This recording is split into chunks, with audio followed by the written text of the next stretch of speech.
Inflasi biaya medis di tahun ini memungkinkan mencapai 12%. Bagaimana Ibu melihat inflasi ini dengan operasional dan layanan di Rumah Sakit IHC, Ibu? Ya, memang kalau kita tahu ya pelayanan di Indonesia ini after COVID, kalau di Asia inflasi itu ada sekitar 11%, tapi di Indonesia mencapai 13%. Nah sementara kalau tadi data kita udah mulai 12%, udah mulai baik. Jadi pada saat ini masyarakat dan dunia rumah sakit ini memang saat ini banyak menggunakan alat-alat canggih yang dulu belum ada. Nah, dengan demikian, dengan adanya peralatan yang lebih canggih dan tadi penyakitnya juga lebih sulit gitu, sehingga harus membutuhkan peralatan yang lebih complicated gitu. Nah, ini yang menyebabkan adanya kenaikan inflasi tadi, yang ada terjadinya inflasi tadi, kenaikan biaya yang sangat bermakna gitu ya kalau kita lihat.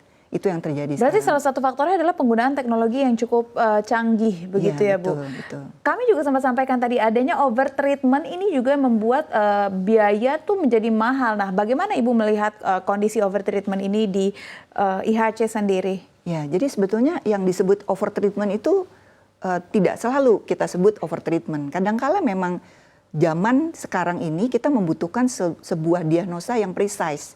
Kita kenal ada precision medicine, artinya semua orang tuh harus kita tahu kondisinya sehingga diagnostikin seharusnya lebih tepat lagi.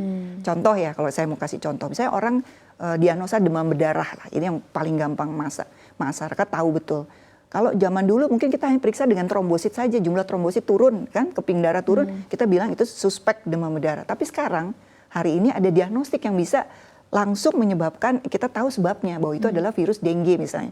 Nah ini kan apakah itu overtreatment, apakah itu overdiagnosis kan enggak juga. Dengan kita mengetahui dengan tepat diagnosisnya maka dokter pun bisa dengan segera, dengan cepat menentukan apa yang harus dilakukan terhadap pasien tersebut. Nah itu jadi mungkin perbedaan cara pandang itu yang kadangkala menyebabkan orang bilang itu mungkin overdiagnostik. Tapi kalau di luar negeri enggak juga. Banyak hal yang dilakukan pemeriksaan yang memang sesuai dengan kebutuhan. Oke. Ya. Dari perspektif Ibu Lia, selain penggunaan teknologi yang juga pesat, lalu adanya klaim overtreatment, apalagi yang sebenarnya membuat kesannya berobat di Indonesia itu sangat mahal sehingga orang akhirnya lari ke luar negeri? Ya, mungkin kalau dibilang mahal, ya memang tergantung ya. Karena kita kan kenal ada di Indonesia sekarang kita punya INA CBGS, Indonesia Case Based Group, kita punya asuransi, kemudian kita juga punya aturan-aturan rumah sakit. Nah kalau kita bilang mahal itu tadi, yang pertama mungkin diagnosanya memang kita lebih banyak menggunakan alat bantu. Nah kemudian yang kedua kalau kita bilang obat-obatan, nah tentu obat-obatan juga sekarang sudah mulai ada obat-obat yang lebih canggih untuk misalnya contohlah onkologi, obat kanker yang dulunya nggak ada, kemudian kita sekarang ada obat-obat yang memang lebih mahal. Nah seperti itu, jadi kecenderungan untuk biaya mahal itu satu, kasus. Jadi kasus itu yang mungkin zaman dulu kala orang dengan kasus seperti itu meninggal. Tapi sekarang dengan kondisi yang berat kita berusaha untuk mengobati dengan obat-obat yang pastinya lebih mahal dibandingkan dengan tidak diobati. Begitu.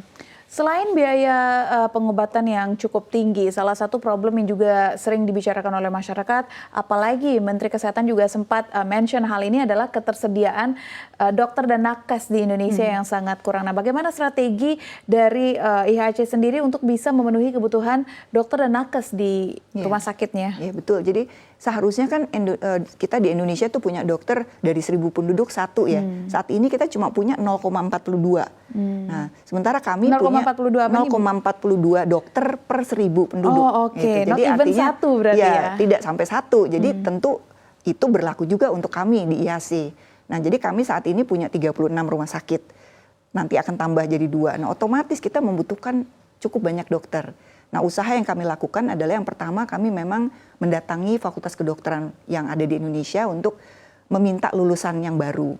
Apakah memang ada dan bahkan kalau perlu yang sulit itu kan kalau di daerah-daerah ya, yang jauh-jauh seperti di Sorong. Kami punya di Aceh, punya di Sorong, punya daerah-daerah kecil di Sumatera sana. Nah ini yang biasanya kita minta tolong sama fakultas kedokteran untuk bisa menempatkannya di tempat kami.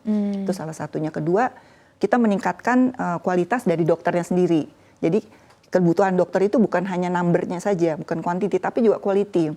Kita butuh spesialis misalnya, kita berusaha untuk ada dokter-dokter umum yang kita sekolahkan untuk jadi spesialis. Itu juga akan menambah kuantiti dokter spesialis.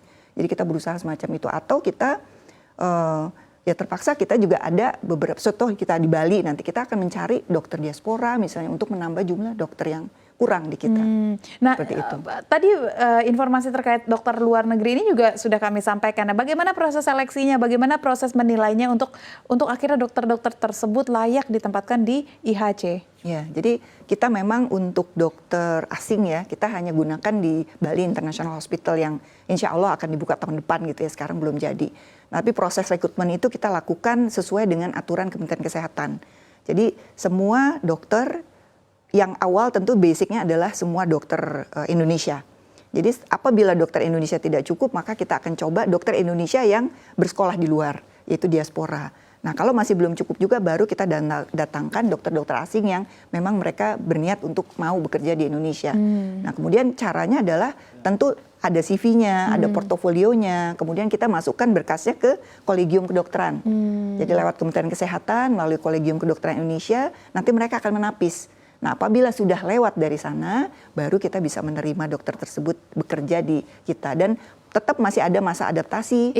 Mereka adaptasi, mereka hanya biasanya kita bisa mendapatkan kemudahan, misalnya yang tadinya lama sekali itu dibantu sama Kementerian Kesehatan untuk menjadi lebih waktunya lebih pendek, tapi mereka tetap harus ada ikut adaptasi. Kalau terutama adalah mereka yang berbeda faknya, ada beberapa pembelajaran yang nggak sama seperti di Indonesia.